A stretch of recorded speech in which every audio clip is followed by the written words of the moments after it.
The doctor and the staff?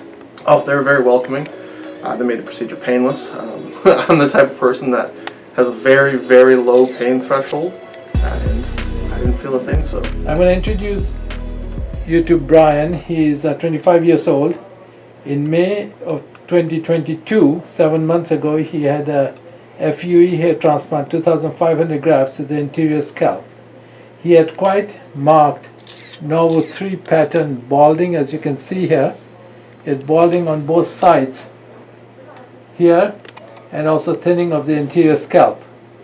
And you can see what he looked like after we had shaved. So we transplanted these two areas here in particular with a little bit of transplant to the mid scalp.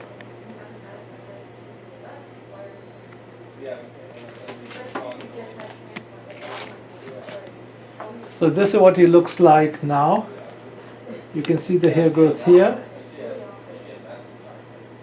Turn to your, It's very natural hairline, and it's high density. Turn again, please. And again. Again, it's natural hairline, very high density. You can see that there's imperceptible transition from the transplanted hair, which is what this is, to the natural hair. You can see the difference actually. This is transplanted, it's a bit more curly and wavy, and this is the natural hair till about here.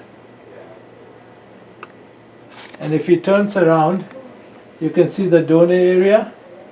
As you'd expect from FUE, it's impossible to tell that he had a transplant performed.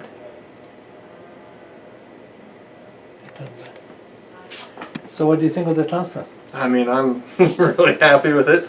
Definitely nerve-wracking the first time you do it, because just like any surgical procedure, there's always that iffy chance that it doesn't always work. But at the 7-point mark, even after the first month of getting the hair transplant, it was almost fully in, and then just over the last few months, it's really thickened up, and I'm very, very happy that I got it. And have people commented about it, friends, family? Yeah, I mean, most people when you're getting hair loss don't talk about it too much when you have it. I mean, because they get used to it because it's so gradual. But then when you come back with a brand new hairline, they're like, "What'd you do different with your hair?" And you're like, "Don't worry about it. It's just it's full now."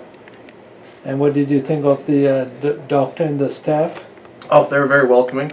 They made the procedure painless. I'm the type of person that has a very, very low pain threshold, and I didn't feel a thing. So if I can do it, most people should be able to get through it easy.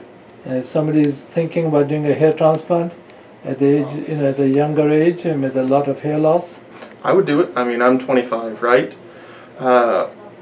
If I waited any longer, the procedure would be harder, less likely that it's going to work.